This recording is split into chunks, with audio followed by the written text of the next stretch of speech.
Welcome to the Mr. X Show. I hope you're all doing well. Tonight I have a story that was sent to me by a listener who insists every word of it is true. A story about a place where the water remembers, and some things should never be disturbed. Let's begin. My name is Russell Hayes. I'm from a small town in the Midwest, not far from the Nebraska border.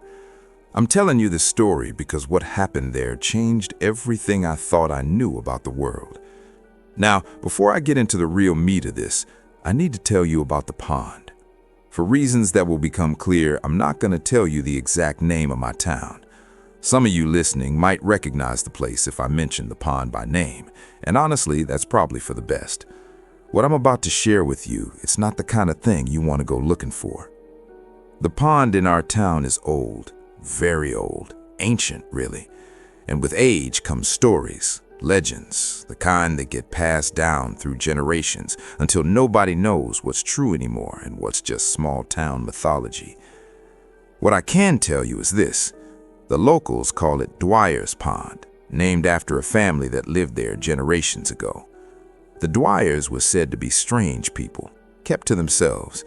According to the old-timers, the family just vanished one day, disappeared without a trace. And after they were gone, the land where their homestead stood, about 125 acres in total, slowly transformed. The earth sank, water seeped up from underground, and over time it became the pond we know today. Right next to the pond is an old reservoir, a deep one. And between the pond and the reservoir, there's a narrow strip of land. On that strip stands something that shouldn't be there, a stone chapel, small, crumbling, but still standing after all these years. The chapel isn't Christian, it's Hindu, built by immigrant workers who came through here over a century ago. They built it to honor Kali, the goddess of death and transformation. Even now, on certain nights, you can still see candles flickering inside, offerings left by the few families who remember the old ways. Here's where it gets strange. Back in the day, before the state took over and started managing the pond for commercial fishing, it was open to the public. Local fishermen would come out and cast their nets, but there was a rule. An unspoken one at first, then a very spoken one. If you wanted to fish in Dwyer's Pond, you had to make an offering at the chapel first, usually a goat, sometimes a chicken. You'd leave it at the altar, say a prayer, the Kali, and only then could you cast your net. If you didn't, your net wouldn't come back up. It would snag on something deep below the surface, something that shouldn't be there, and no matter how hard you pulled, it stayed down. Fishermen learned quickly: make the offering or don't bother trying. But that's not even the strangest part. After the rituals at the chapel, the worshippers would take flowers, fruits, offerings wrapped in banana leaves and float them out onto the reservoir. A blessing, a farewell. And here's the thing: those offerings, every single one of them, would eventually drift over to Dwyer's Pond. Not float downstream, not wash up on the banks. They'd appear in the pond, miles away, with no visible connection between the two bodies of water. Nobody knows how, nobody knows why. It still happens to this day. Now, next to the chapel, there used to be a tree, a banyan tree, massive, ancient, its roots twisted and gnarled, spreading out like the fingers of some buried giant. The base of the tree had been sealed off with bricks, formed into a perfect circle around the trunk.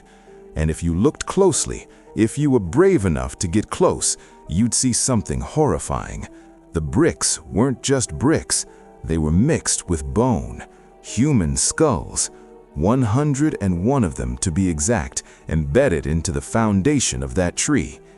People tried to cut it down. Over the years, different folks with different reasons, but every single one of them failed, and worse, they paid for it. There was one man in particular, a wealthy landowner from the next town over.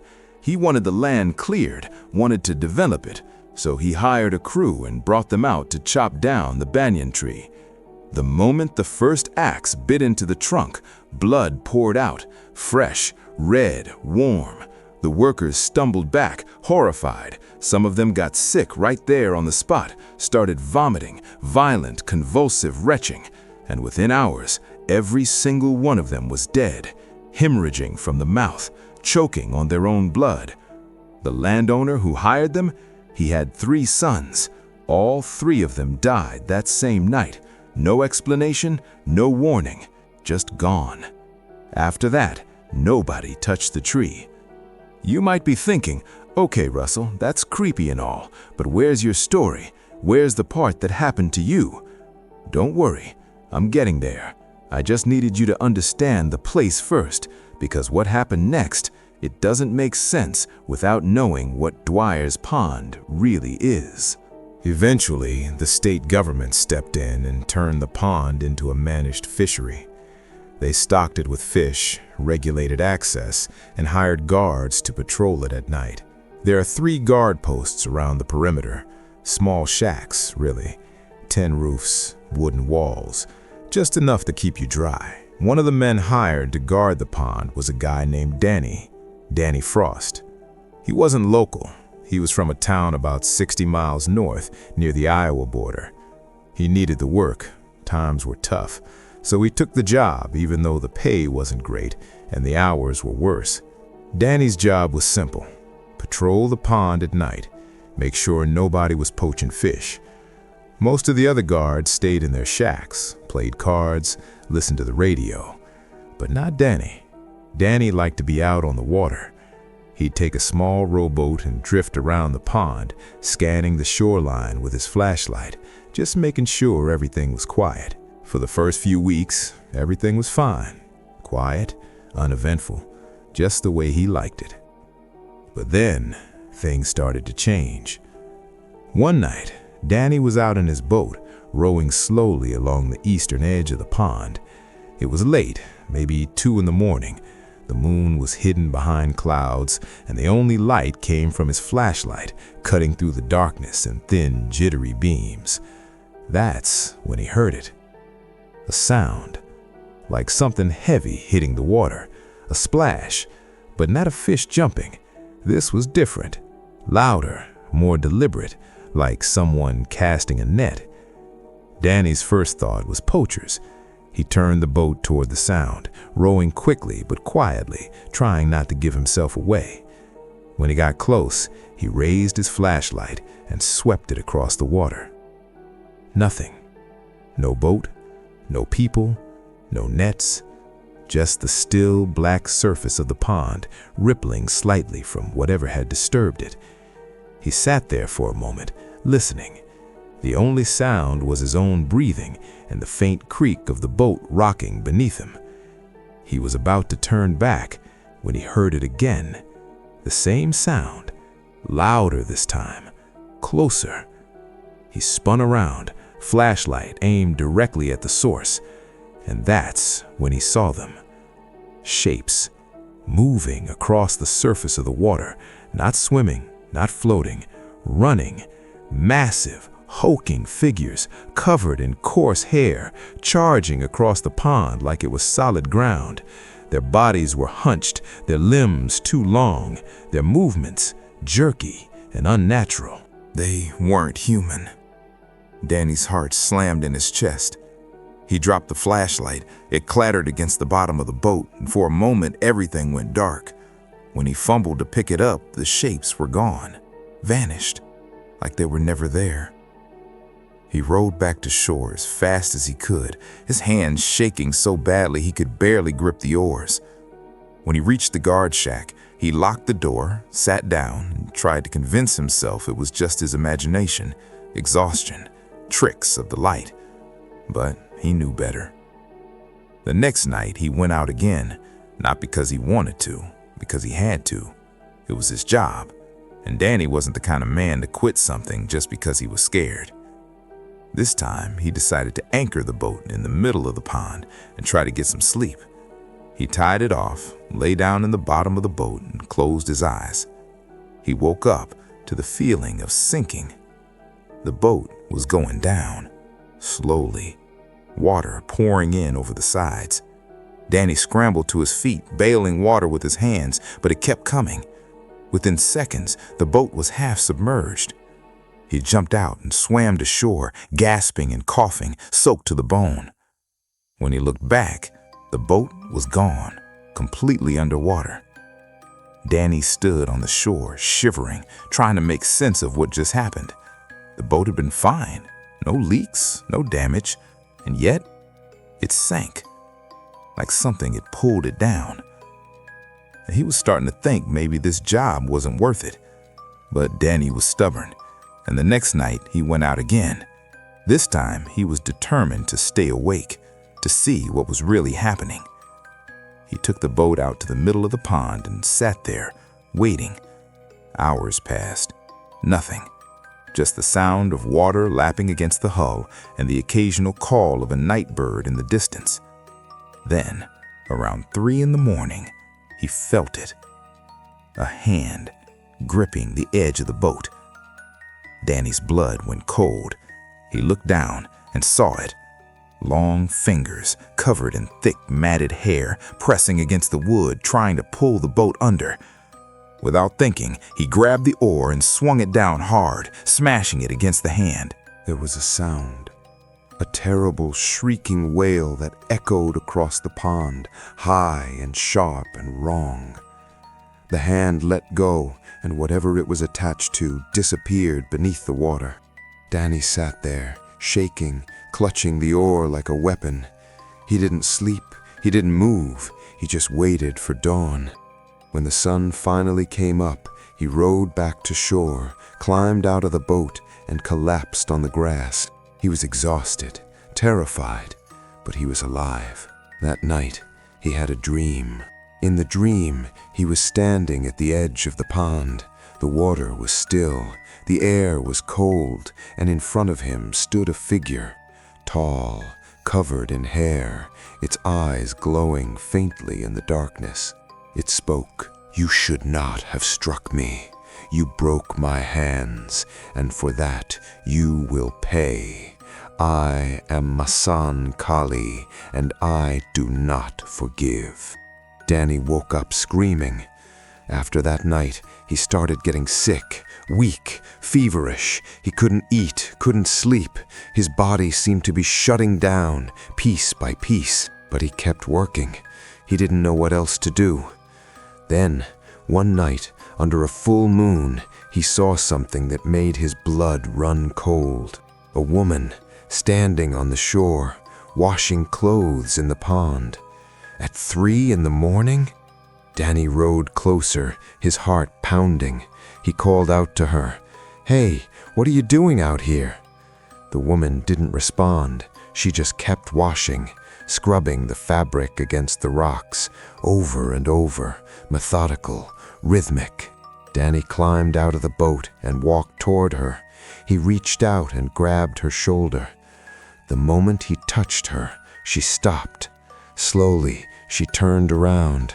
Her face was pale, hollow.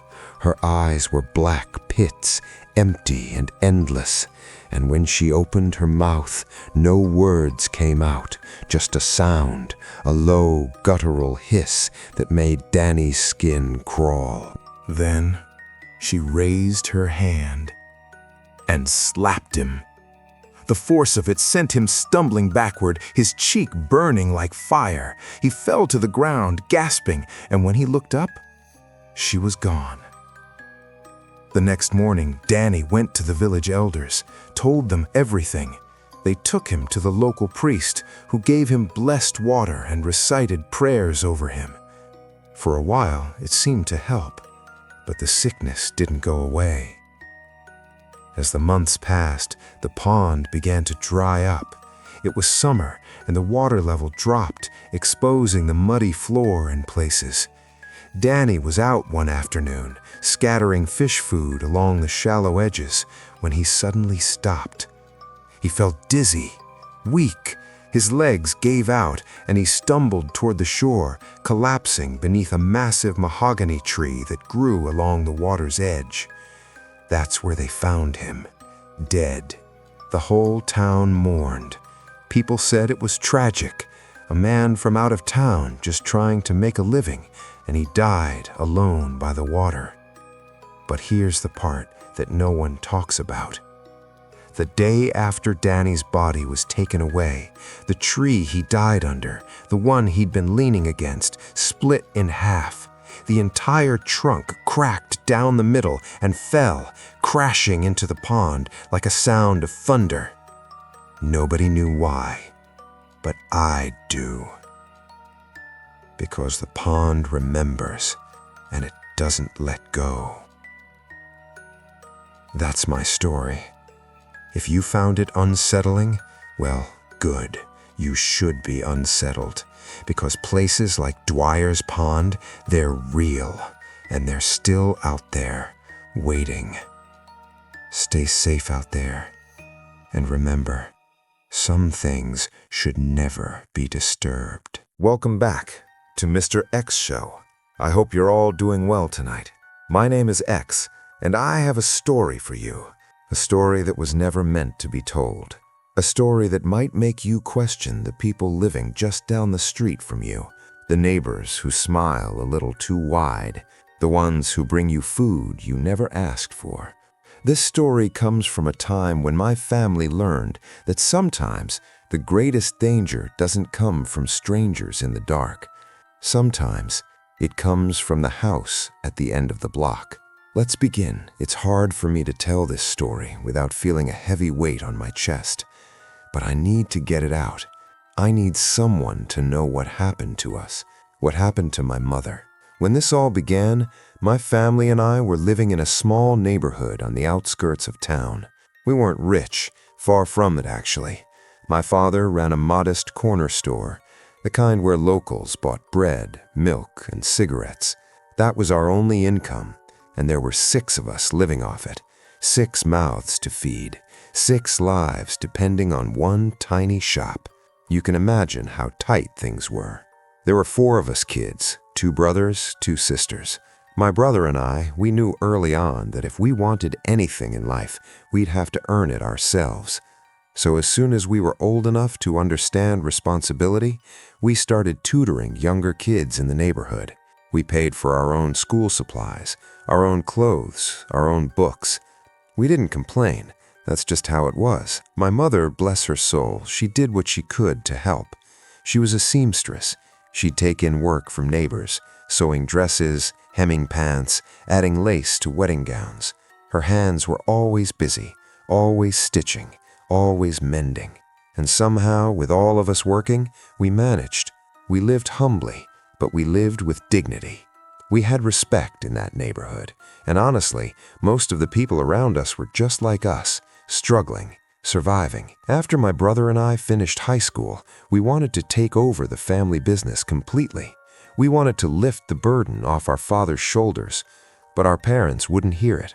Finish college first, they'd say. Get your degrees, then you can do whatever you want. So we did. We studied, we graduated, and the moment we walked off that stage with our diplomas, we rolled up our sleeves and got to work. We took that little corner store and we expanded it. Slowly at first, then faster. We turned it into something bigger, a real shop, a place people wanted to visit. Our finances improved. We weren't rich, but we were comfortable, stable. And for the first time in years, my parents could breathe a little easier. But even with the extra money coming in, my mother never stopped sewing. She loved that work. It gave her purpose. And my father, he stayed involved too. He helped us at the shop, gave advice, kept us grounded. We were a team, a family. Eventually, we saved enough to do something we dreamed about for years. We tore down our old 2-bedroom house and built a new one. A real home, 2 stories, clean lines, fresh paint. It stood out in that neighborhood like a diamond in the dirt. People would walk by just to look at it. Some smiled, some didn't. Around that same time, a close friend of mine came by to congratulate us on the new house. He brought a gift, a tiny snow-white kitten with bright blue eyes. I fell in love with her immediately. We named her Millie. Millie adapted to our family so quickly, it's like she'd always been there. She was gentle, Affectionate, playful. She brought so much joy into our home, especially to my mother. My mother had worked so hard her entire life. She'd fought through poverty, exhaustion, and worry. And now, finally, she had a beautiful home, a thriving family, a reason to smile. I remember watching her those first few weeks in the new house. She looked lighter somehow, happier, like she'd finally earned the peace she deserved. Neighbors came by to see the house. Most of them were kind. They complimented the design, admired the craftsmanship. But others, well, you could see it in their faces. Envy, resentment, the kind of bitterness that festers quietly and grows in the dark. Now, I need to tell you about Aunt Martha. She wasn't really our aunt, not by blood anyway, but that's what everyone called her. She lived at the very end of our street, in a run-down house that looked like it hadn't been updated since the 50s. Aunt Martha was a large woman, tall, heavy-set, with long gray hair she always wore in a tight bun. She dressed in old-fashioned white sundresses that looked like they came from a thrift store in another era, and she wore thick, black-rimmed glasses that magnified her eyes in an unsettling way. When she laughed, it sounded like a storm rolling in, loud, harsh, and she always laughed with her mouth wide open, showing all her teeth. It was the kind of laugh that made you uncomfortable, even if you didn't know why. Aunt Martha didn't get along with anyone in the neighborhood, not really. Her and her family were constantly fighting with someone, a dispute over a fence line, a complaint about noise, an argument over parking. It was always something. For years, our family was the only one she didn't have a problem with, and that was only because my mother never argued back. She just smiled, nodded, and kept her distance. Aunt Martha had 5 daughters. They were all grown, but they still lived at home, and they were just as difficult as their mother. They'd come to our house regularly, usually to have my mother do some sewing work for them, add lace to a dress, hem a skirt, repair a torn seam. My mother never turned them away, even though they were rude, demanding, and never seemed grateful. They'd make these passive-aggressive comments all the time. "Oh, you're so brave," they'd say. "Sew in 3 dresses in one day. I could never. My back just isn't strong enough." It sounded like a compliment, but it wasn't. My mother knew it. I knew it. They were testing her, pushing boundaries, seeing how much they could get away with. My mother had a sharp eye for people. She could read between the lines, and she knew that what they were really saying was, "We're going to stop bringing you work soon." They never said it outright, but the threat was always there, hovering in the air like smoke. Aunt Martha had this strange habit of asking overly personal questions. She'd phrase them in a way that made you pause, unsure how to respond. My mother would just stand there, caught off guard, trying to figure out the right answer. But she never snapped back. She never defended herself.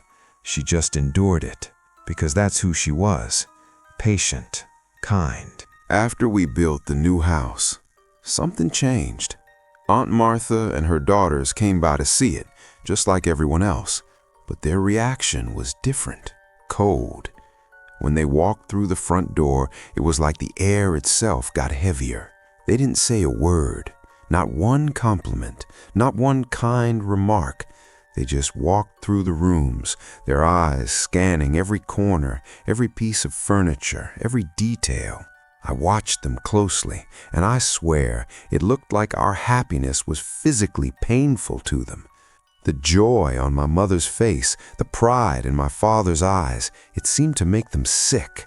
You could see it in the way their mouths tightened, the way their shoulders tensed. They stayed for maybe 10 minutes, then they left, without a word. Not long after that, my mother's health started to decline. She'd always been strong, tireless, but suddenly she was exhausted all the time. She'd complain of dizziness, weakness. She'd be sewing one moment, and the next she'd have to sit down and catch her breath.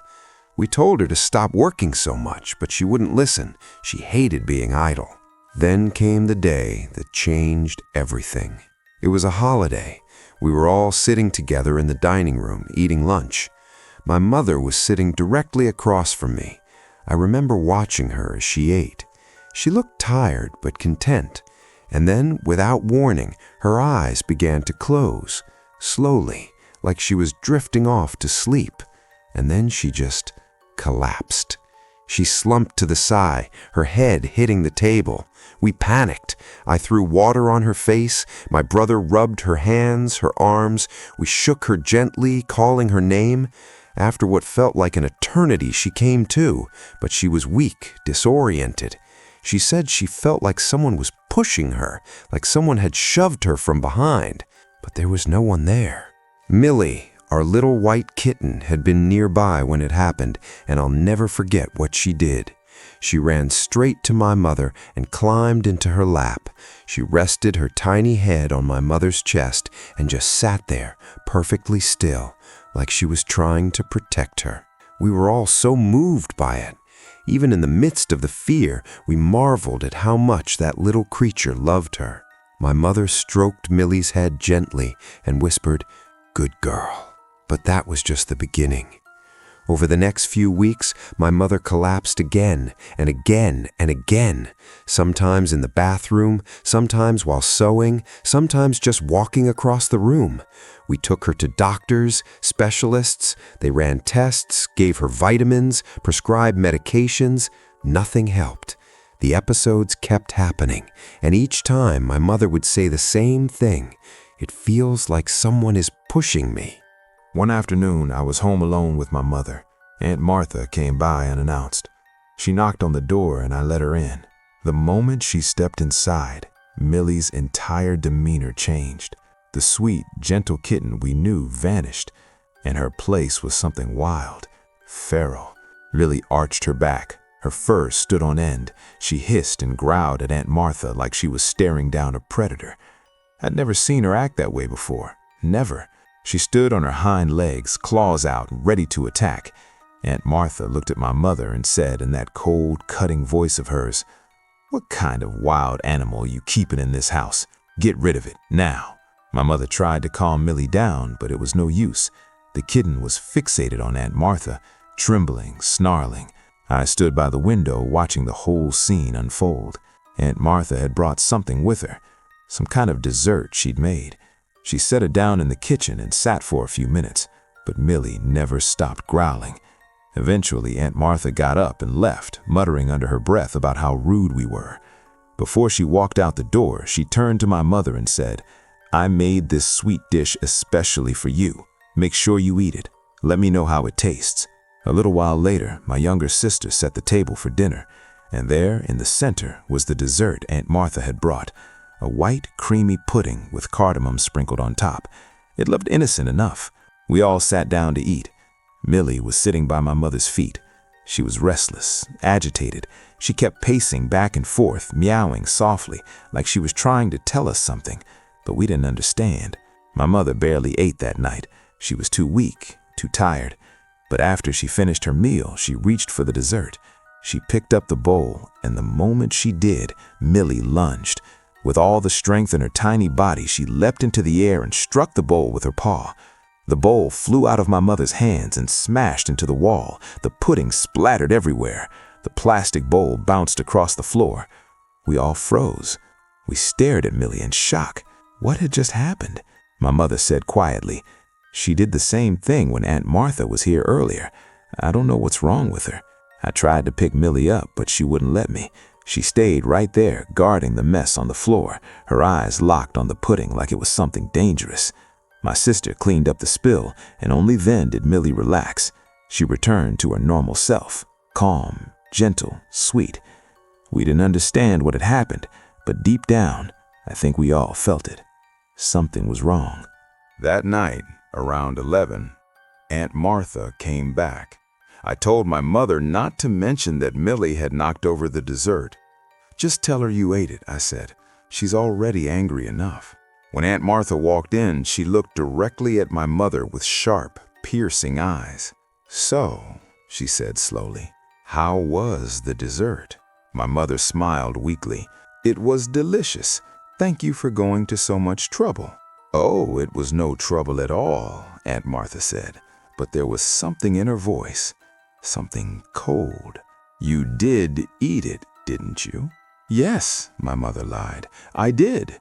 Aunt Martha's expression didn't change, but I could see her mind working, calculating. She stayed for a few more minutes making small talk, and then she left. After she was gone, I looked at my mother and said, "I don't trust her." The very next morning, I went outside to leave for work. When I opened the front gate, I saw something that made my blood run cold. There, on the ground, just inside the gate, was a large piece of raw meat. It had been thrown over the fence from the outside. I picked it up carefully. The color was wrong. It was turning a sickly shade of blue-gray. My sister saw it and said immediately, "That's poison. Someone's trying to kill Millie." I didn't want to believe it, but I knew she was right. We threw the meat away immediately, but the realization hit us hard. Aunt Martha wasn't just jealous. She wasn't just petty. She was dangerous. That evening, Aunt Martha came by again. My sister, wearing a headscarf, met her at the door. "We're about to leave," she said quickly. "Maybe come back later." Aunt Martha smiled thinly. "How's that little cat of yours? Has her temper improved?" My sister gave a vague answer and shut the door. We were done pretending. Later that night, I was at the shop when my sister called me, her voice shaking. "Mom fell! Come home, now!" I ran. When I got there, my mother was on the floor. She'd broken her leg. My sister said, "She swears someone pushed her from behind, but no one was there." We were all in my mother's room that night, trying to comfort her, when we heard a strange sound from the hallway, a scratching, a thrashing. I went to check. What I saw made my stomach drop. Millie was tangled in a large, blood-stained cloth. It had appeared out of nowhere. The blood was fresh, wet. Millie was struggling, panicking, trying to free herself. We pulled the cloth off her. She was terrified, shaking, hiding her face. My father said, "Don't throw that away. Take it to a scholar, someone who understands these things." We did, and that's when we learned the truth. My mother had been cursed. Black magic, dark, deliberate, evil. The scholar told us, "Your mother's prayers are the only thing keeping her alive. And that cat, she's taking the curses onto herself. She's protecting your mother, but she won't survive much longer."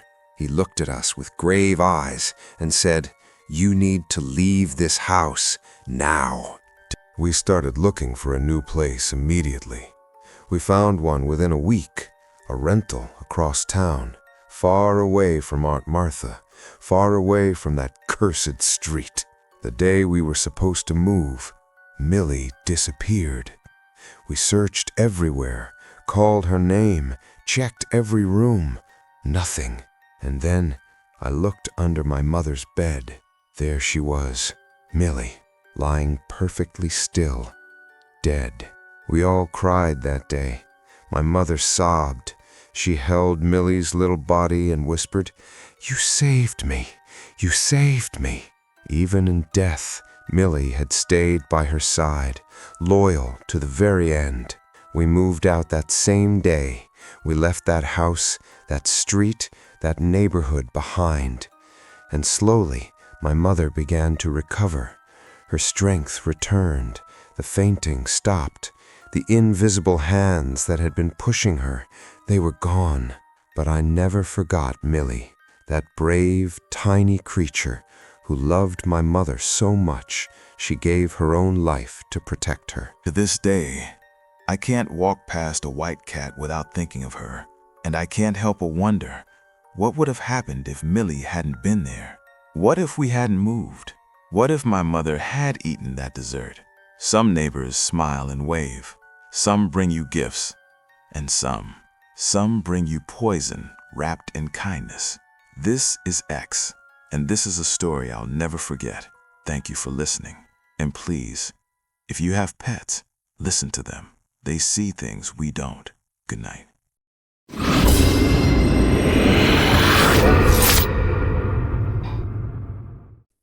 The Cursed Doll of Mrinalini.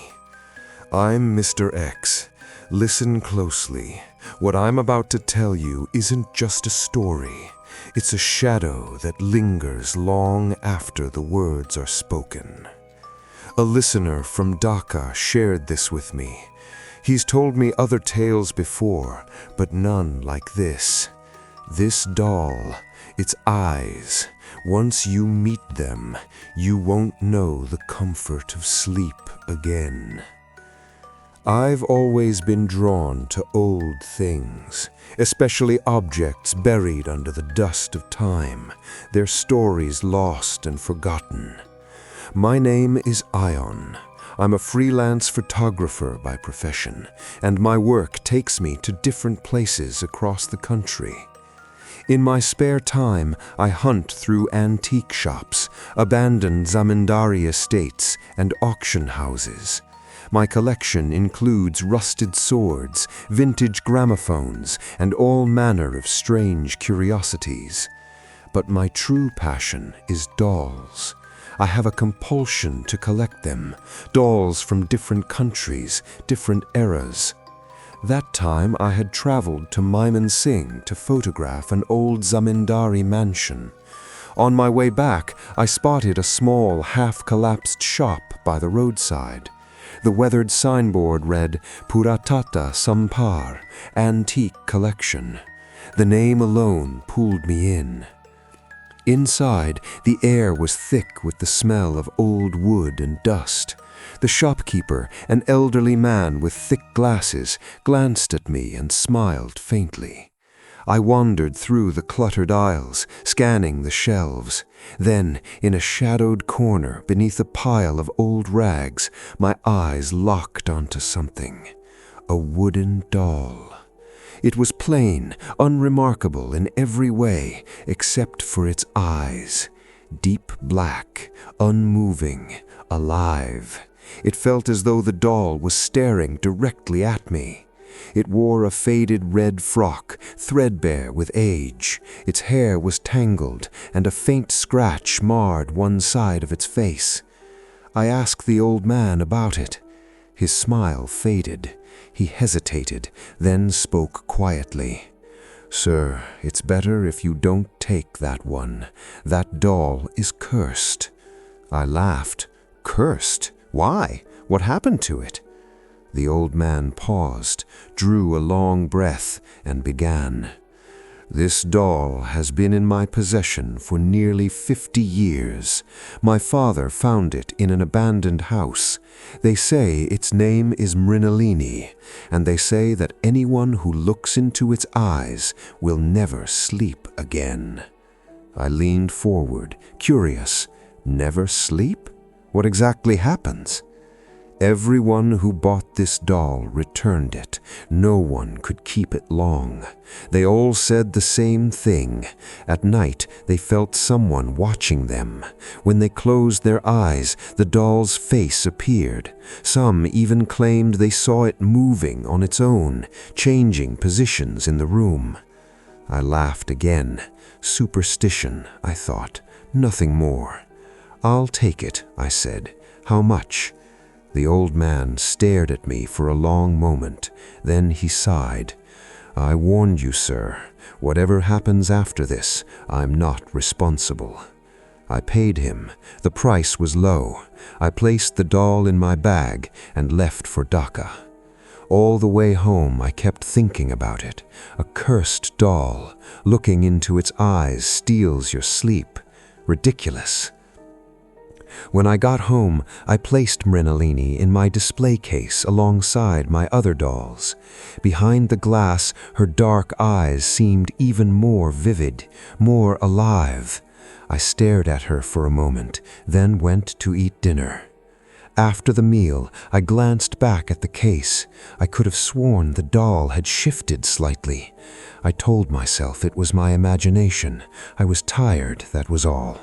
But that night, sleep wouldn't come. I lay in bed, but my mind kept turning. I felt like someone was walking around my room. Every time I closed my eyes, I saw those deep black eyes staring back at me. I felt her presence beside my bed, watching me in silence. The unease grew with every passing hour. Finally, I sat up and turned on the light. I looked at the display case. My stomach dropped. Mrinalini had moved. She was no longer where I'd placed her.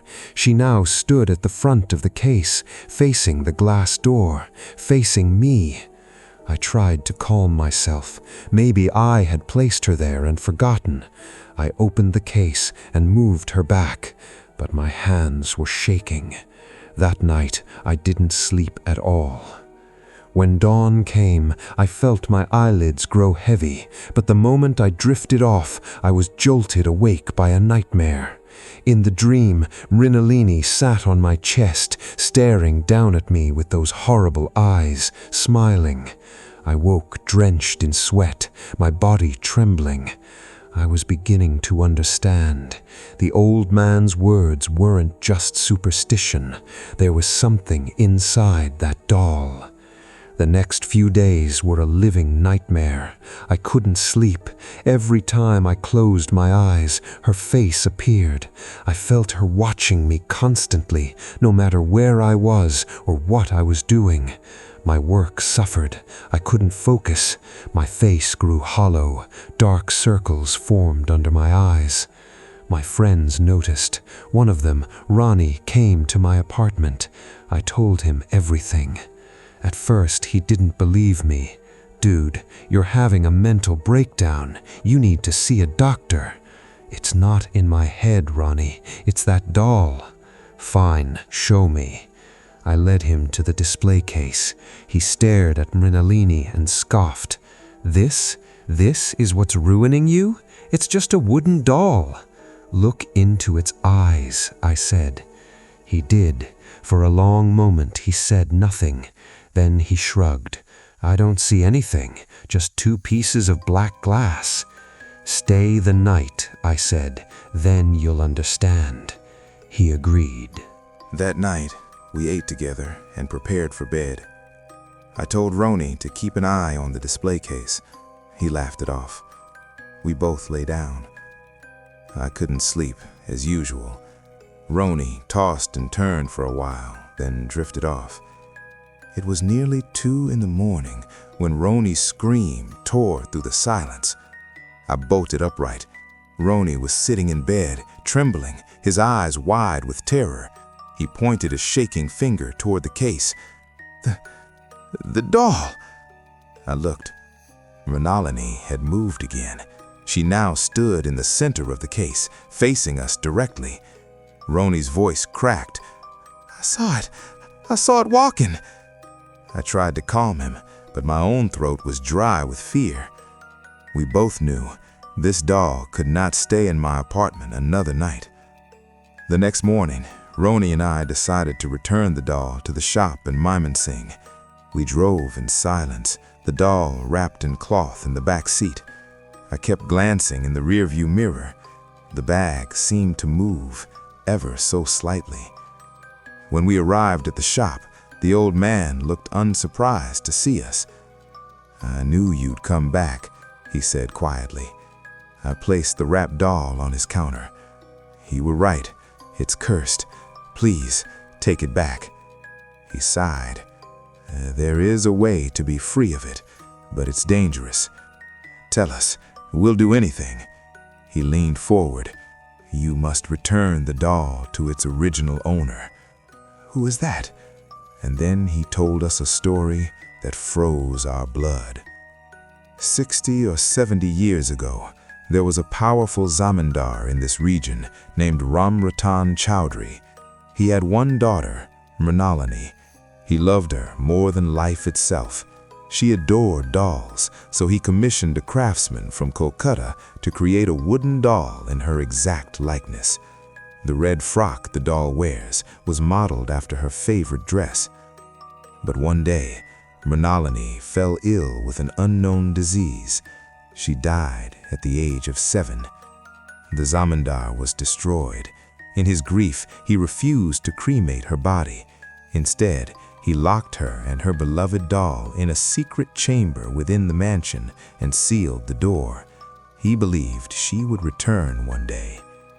After that, misfortune plagued the family. The zamindar himself died soon after. The estate was abandoned. People said Mrinalini's restless spirit wandered the halls. Decades later, the old man's father explored the mansion and found the hidden chamber. He brought the doll home, but from that day, their family was plagued by illness and misfortune. The old man's father eventually placed the doll in this shop, hoping its true owner would one day reclaim it. "You must return the doll to that chamber," the old man said. "Place it exactly where it was found. Only then will you be free." "Where is the mansion?" I asked. "About an hour from here, but be warned, finish before sunset, and do not take anything inside." We drove to the estate in silence. The doll sat in the back seat. I felt its eyes on us the entire way. When we arrived, the sun was already low in the sky, and the mansion loomed before us, a crumbling ruin choked by vines and shadows. Broken windows gaped like empty eye sockets. The air was unnaturally still. We stepped inside. The interior was worse. Dust coated everything. Cobwebs hung from the ceiling like funeral shrouds. Our flashlight beams cut through the darkness, revealing long corridors and collapsed staircases. We made our way deeper into the mansion, searching for the hidden chamber. Every step echoed. Every shadow seemed to move. I kept hearing faint whispers, a child's laughter, soft and distant. Finally, we found the hidden chamber, a small, nearly invisible door beside an old prayer room. It was stuck shut. We shoved it open with all our strength. The door groaned, and a wave of rot and decay rolled out. Inside was a tiny room. A wooden chest sat in one corner, a small cot in another, and in the center of the floor, drawn in chalk, was a perfect circle. This was where Mrinalini had been sealed away. I pulled the doll from the bag. In the flashlight's beam, its eyes gleamed. I swear it smiled. I placed it carefully in the center of the chalk circle. The moment I set it down, I felt a weight lift from my chest. "Let's go," I whispered. We ran to it, pulling, pounding, screaming. It wouldn't budge. The temperature plummeted. Our breath misted in the air. The flashlight flickered. And then we heard it, a child's crying, coming from the chest. We turned, slowly. The doll had moved. It was no longer in the circle. It was standing. Its tiny legs were trembling, as though learning to walk. "We have to open the chest," I said, my voice barely a whisper. Roni shook his head, but I knew. The old man's father had found the doll inside the chest. That's where it belonged. We stumbled to the chest and pried it open.